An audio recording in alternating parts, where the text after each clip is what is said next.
All right, Hot Take Friday here on Lights Camera Barstool. If you're on YouTube, make sure to subscribe to the channel. Hit that subscribe button, like the video. It's very hot in here. Oh, it's gonna be scorching today. Scorching. I think out of all the weeks we've done this, subscribe if you're watching on YouTube, like the video if you can. Again, if you don't agree with our takes, it's a hate like. Comment below your favorite hot take of the week. What's your hot take? Movies or TV, I guess. I will say, I think I'm the leader in the clubhouse on hot takes because of the fucking whatchamacallit? Wolf of Wall Street. The Wolf of Wall Street one. Yeah, it's just like and then his ass came in here like the next day. It was crazy. By the way, Jordan Belfort, maybe the shortest man I've ever seen in my life. That's shocking how short he is. Leo's the first actor in Hollywood they had to shoot down on to make him look smaller than the counterpart. Yeah. All right, hot takes. Gooch, you can go second then if you think you have a scorcher. We'll put you right in the middle. Ken Jack, what's your I'm not sure how mine is. I'm curious how you guys feel on it, but we'll see. I think mine is not hot for the three of us or people who are maybe like plugged into what I'm talking about, but I think Gen Pop might be like, oh, that's spicy. So let's hear yours, Ken Jack. Mine is that I think that they should readapt Twilight. And okay. There we go. Let's go. Yes. It's kind of crazy they haven't already. I know. I think that they should readapt it because this is a property that had an absolute stranglehold on a pretty large demographic of people. And the actual adaptation that it got did not really get the TLC that something like that deserved. It was very just kind of like, we're just going to throw this shit at the wall and teenage girls are going to come and watch it. And we don't give a shit. And like, I think vampires in general, we've talked a lot about how vampires are kind of out. They're kind of out in part because of how bad those movies were. Yeah. And I think that they could also now be in because of this movie. You just do it again. No more goofball CGI, baby, or baseball shit. You remove all that goofball shit. You take it a little bit more seriously. Like, obviously it's a YA property, but like you can make it a little bit more of an elevated thing within that genre and you could make something really amazing. You know what I mean? Vampires are cool. Vampires are sexy. They're all these things. They have all this shit going for them. And it doesn't need to be like this goofball kiddie shit that they ended up in the movie. And like not something that becomes a mocking, like something everyone makes fun of. Be something more like, I guess like Teen Wolf or something like that. Or like where people take it that... The show. Well. Oh. That's his take. Holy, big vampire stopped Ken Jack's video. Oh, he's back. We got him. I like that. That's interesting because if you think about it with the respect of like Harry Potter. They're redoing Harry Potter for a series. They're redoing Lord of the Rings. Like not really, but like a little, like enough, like right, like they're messing with it enough. Twilight made a lot of money, and it was really routinely accepted as horrible.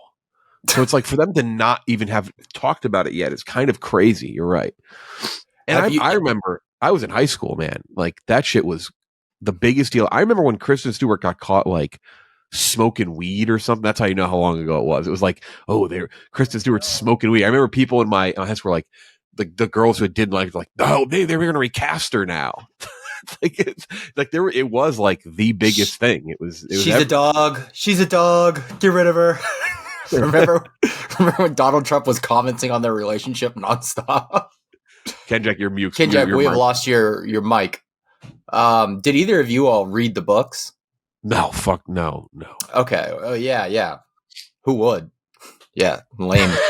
I mean, but anyways, if someone had on this podcast and had done it with the hopes of hooking up with their 7th grade English teacher, they would tell you that the source material really is not strong. Like what the movies did in adapting the books is pretty one for one. Like it's pretty straightforward. It's not nearly as like it is saucy. Like the books are pretty saucy, but like they really don't get too adult at any point. The writer, Stephanie Meyer, she's a Mormon, so it skips over anything like really steamy. Like it's a pretty faithful adaptation. So it would have to be, they'd have to rewrite a lot of stuff to like go for what Ken Jack's talking about. But I don't hate it. I do like vampire stuff. And I think this is like a franchise they could tap into. Yeah, I'm not even saying like go full Teen Wolf or like whatever Vampire Diaries or any Yeah. of that and be like super like erotic thriller or something like that. No, but like I'm just saying you could take it a step above what it was and still like hit that YA audience or something like that. And You plus, could most of the people that were like heavily into Twilight, they're aged out of that YA group anyway. You could do a readaptation that is just not YA and make it like more of an adult themed thing, and it could still be good. And I think that there is just it is great. Like people, like if you're thinking about the franchises of like books that like we were into, like growing up and everything like that. I guess like people now in like that millennial stage or whatever. It was like Harry Potter and then Twilight. It was like that's how close this was for like the book franchises, and like it just does not get talked about at all because the movies are so bad, and because all the people that were in these movies went on and did way better things and all this shit, except for maybe Taylor Lautner. And yeah, but it's go do it again. Do it again. Hey. He's going to see the Eras tour every single day. He's doing backflips with. That's no disrespect to Taylor Lautner. He just hasn't had a shot. He'll get a shot sometime soon with something else. And he's being like, I think his dad. He's hanging out. He's having a fun time. Married to his wife, the same name. This era of social media too, it would absolutely pop. Like, there's two ways it would pop. It's either good, or it's like really corny and horny and over the top, and it would absolutely. If it's in the middle, it wouldn't do very well. Like it would, people would watch it, but I don't think it'd be talked about much. Like there is definitely a lane that they could either hit or miss in the right way. So to predict, if we were to drop that news, like, hey, Twilight's launching a reboot, like they're going to start a reboot, there'd be two basic like receptions. I think it'd be all the dudes that are on Facebook and whatever from high school. They're like, oh, fucking Twilight, are you kidding me with this bullshit? It'd be those guys, the guys that still hate Justin Bieber, like those fellas. And then there'd be other people that would be like, oh, tantalizing. Like what could happen about the Kardashians? Like, how are we watching the Kardashians? Like, bro, exactly. Move on. Exactly, yeah. War's over for you. I'm just saying, there's an audience there, and it has not been tapped into in any sort of qualitative way. There's absolutely an audience.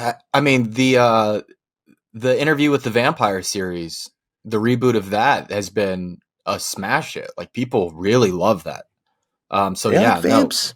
Yeah, everyone likes vamps. Like that's the thing. Like vamps are just inherently cool. Mm-hmm. Creatures of the night that seduce and even cool. Like what we do in the shadows. Like people like vamps. It's just a thing. Mm-hmm. All right, that's a good take. It's a good hot take because people. I think that's one where I think we're going to like that. But I think general audience won't love that take. We don't need Twilight, dude. What the fuck, dude? They definitely would have to change some stuff around. Like that's what I'm saying. Like there's some stuff from there that like just doesn't play in today's climate. But now I'm thinking of it. You have your lessons learned from how bad those movies were. You just apply them to a reboot. You know what I mean? They try to play. That's a series where like no one's like, oh, you can't touch Twilight. That's something where everyone's like, oh, you gotta touch this. You gotta retouch. It's not something like you're rebooting Indiana Jones or some shit. You know? They make it hornier. They put it in Miami. That doesn't work. Miami Vampires doesn't work. You can't have that. Just like a vampire with a BBL. Bella, are you going to live tonight, Bella? A vampire with a BBL is maybe the funniest thing I can think of off the top of my head. That is, I just picturing that. I'm gonna have to put that together. Gooch, your take. You say it's spicy. Let's hear it. Oh, it's spicy. All right, so a lot of Marvel stuff this week. Whole lot of Marvel. This is a big news week. But the biggest news item, in my opinion, was the Blade news. Blade picked up its writer and also announced that the budget's going to be underneath $100 million, which would make it easily the cheapest Marvel movie ever made. But I think it's a good thing, and I think Blade will be the best movie since Endgame and a top 5 MCU movie of all time. This is because I brought this up and I tweeted out earlier this week. This is going to force them to really go back to fundamentals. And I think with these smaller projects, we just got the trailer for Echo a few minutes ago, and it looks completely different in tone from everything else the MCU has given us for decades now, or at least a decade and a half. These smaller projects, the studio doesn't have their hand in them as much. It's like with Andor. It's like if it's off to the side, you get a little bit more creative freedom over there. And it feels like Mahershala Ali is going to, no matter what, he's either going to leave the project and the project won't happen, or he's going to stay on and it's going to be an absolute hit with his like artistic integrity still intact. So I think Blade is going to be fantastic. We I call like that the sports video game fans call that the NCAA football effect. They used to always say that game was significantly better than Madden because nobody EA Sports paid attention to it, so they were allowed to just kind of do fun shit and whatever they want. That is like Exactly. definitely a real thing. Funny enough, the hottest take that you said isn't best since Endgame; it's top 5 because it's like best since Endgame seems like an attainable goal. I mean, Blade not being good with Mahershala Ali in that role would be grossly unfortunate. I just don't think he'll let it happen. I legitimately don't think seems like that's the case already. Like you said, like it's like they're going through enough changes where it's like they're not letting it. He almost left, but they're like not letting it be bad. I mean, yeah, the screenwriter they got, Michael Green. I mean, he did Logan and Blade Runner 2049 within the last 10 years. Like, he's a very good writer. They got a good one here. We'll have to see who ends up directing it, but so far, so good. Like, I want more stars to start doing this too within the MCU. If you're an A-list actor and you're signing into the MCU, like, make sure you have some creative control here. Like, Yeah. Or at least use your capital that you've gained if you're one of these big guys. Like, you can wield it. No one at Disney is going to be like, no one at Disney's like Harry is in a position to be like, we'll just move on. Especially for like someone like Mahershala Ali with a property like Blade. Like, you have the leverage, really. Like, they might be the studio, but you really have the leverage there because you leave and everyone's immediately shitting all over that project. And by the way, score 2 for Vamps. In this, I mean, mine is just not. I don't have vamps in mine. I feel like find a way to loop them in somehow. Rework it. I think I need a vamp. I just don't have a vamp. Do your take in a vampire voice. I just did a Dracula. Oh yeah, shout out to Jason Segel doing the Dracula thing. That was funny. Yeah. Oh man. All right. I guess here's mine. I just don't have a vamp take. I do have a 2025 Oscars take though. Not this upcoming Oscars. Not this upcoming one, because I think the upcoming Oscars are kind of a shoo-in at this point. It would take something meteoric for Oppenheimer to be unseated as what could be it is going to have historic numbers at the Oscars.